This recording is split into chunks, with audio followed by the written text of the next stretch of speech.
Hello gamers and gamettes, Shark here with another KeenGamer review. In today's video we will be looking at a game called Dinocide, developed and published by Atomic Torch Studios. This game will be released on January 21st of 2016. So what is it? Dinocide is a single-player action-adventure 2D side-scrolling platformer that takes heavy inspiration from a classic Nintendo games such as the beloved series of the Super Mario Bros. Set in a prehistoric fantasy world, the protagonist, which doesn't seem to have a name, chases after his cave woman who was lady-napped by a mysterious mountain-like Dinosaur God.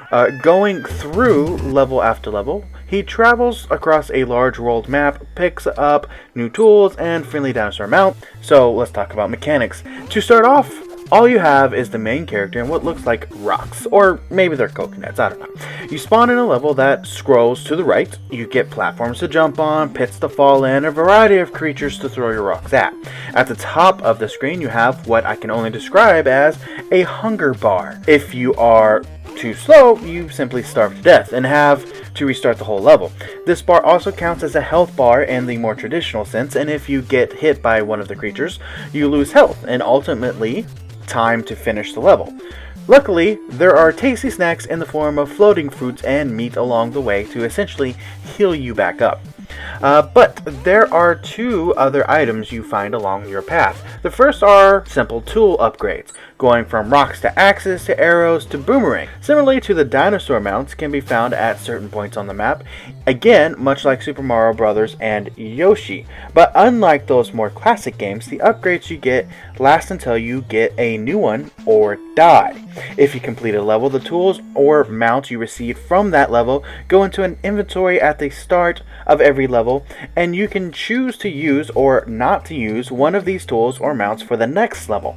But be careful, if you die, you do lose the tools and the mount. On top of this, the dinosaur mounts have unique skills.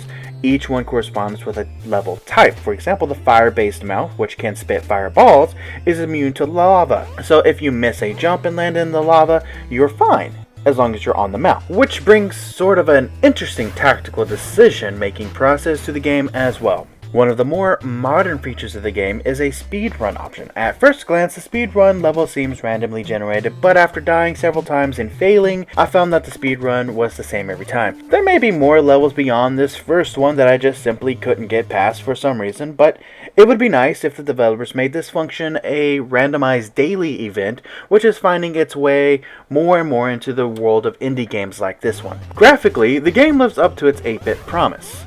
With vibrant colors, Dinocide has multiple scrolling layers that gives each level a sense of depth, even though it's a 2D game. The animations are very smooth, making the controls of the game, from the input to the action played on the screen, very reactive. Each character, creature, dinosaur mount are all easy to identify with large, unique sprites, expertly designed, and let's not forget the classic 8-bit music of the early era of gaming.